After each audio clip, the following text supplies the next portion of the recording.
আসসালামু আলাইকুম রহমতুল্লাহি ওবারাকাতু। সুপ্রিয় দর্শক শ্রোতা, গত পর্বে আলোচনা করেছিলাম একজন পুরুষ নামাজে তাকবিরাতুল উলা বা প্রথম তাকবীরে কতটুক পর্যন্ত তার হাত উত্তোলন করবে। আজকের পর্বে আলোচনা করব একজন মহিলা কতটুক পর্যন্ত প্রথম তাকবীরে হাত উত্তোলন করবে, এটা প্রমাণ করার চেষ্টা করব। চলুন, সর্বপ্রথম আমি আপনাদেরকে একটি কিতাব দেখাচ্ছি।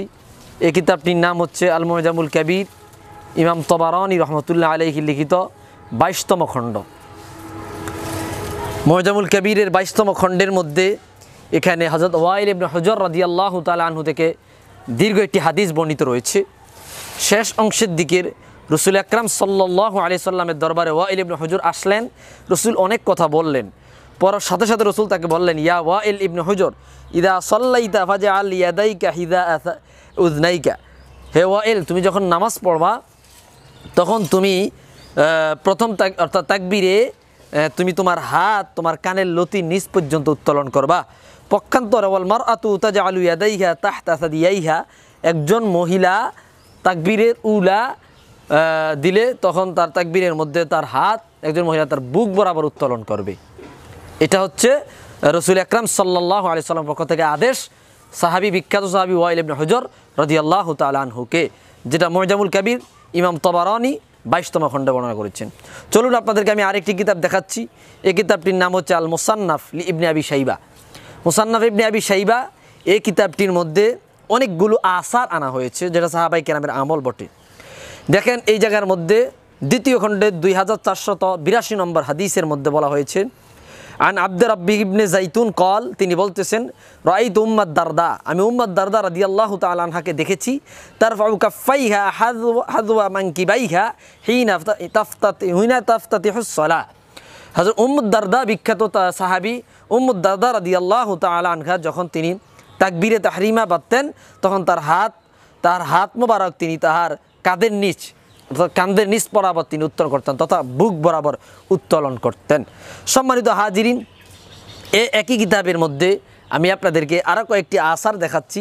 হাদিস নাম্বার 2484 নম্বর হাদিস, হাদ্দাসানা রাওয়াদ ইবনু জাররাহ আনিল আউজাঈ আনি জুহরি, জুহরি থেকে বর্ণিত, তিনি বলেন, তারফাউ আনি জুহরি কল তারফাউ ইয়াদাইহা হাযওয়া মানকিবাই, মহিলারা তাদের দুই হাত উত্তোলন করবে স্কন্দের নিচ বরাবর, নিচ পর্যন্ত।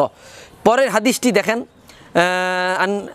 আন ঈসা ইবনে কাসির আন হাম্মাদ রাদিয়াল্লাহু তাআলা বর্ণিত রাহমাতুল্লাহ বর্ণিত, তিনি বলেন, আন্নাহু কানা ইয়াকুল ফিল মারআতি, যে তিনি মহিলাদেরকে বলতেন, মহিলাদের ব্যাপারে, ইযা ইফতাতাহাস সালাত তারফাউ ইয়াদাইহা ইলা সাদিয়াইহা, মহিলারা যখন নামাজ আরম্ভ করবে তখন তারা তাদের বুক বরাবর হাত উত্তোলন করবে।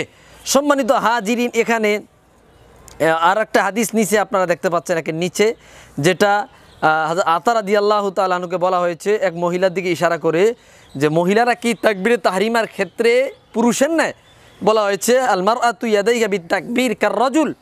ক্বালা, আতা বলে, লা তারফাউ বিযালিকা ইয়াদাইহা কার রাজুল, মহিলারা পুরুষের। এখানে হাফসা বিনতে সিরিন, একজন তাবিঈ, তাহার থেকে বর্ণিত, তিনি বলেন, কাব্বারাত ফিস সালাত ওয়া আউমাত হাযওয়া সাদিয়াইহা, তো তিনি যখন তাকবীর দিতেন তখন তিনি তার দুই হাত বুকের অর্থাৎ বুক বরাবর তিনি তার হাত উত্তোলন করতেন। সম্মানিত হাজিরিন, আমি অনেকগুলো আসার দেখাইলাম আপনাদেরকে। হয়তোবা এই বিষয়টি নিয়ে আরও দীর্ঘ আলোচনা করা সম্ভব, কিন্তু সময়ের অভাবে করতে পারছি না। অন্য এক সময় ইনশাআল্লাহ আরও দীর্ঘ আলোচনা করব। আশা করি মুজামুল কবির তবারানির এবং উম্মুদ দারদার হাদিস দিয়ে আমরা প্রমাণ পেয়ে গেছি যে মহিলারা আপনার বুক বরাবর হাত উত্তোলন করবে, আর তাদের সতরের জন্য এটাই সবচাইতে উপযুক্ত নিয়ম। আল্লাহ পাক আমাদের সকলকে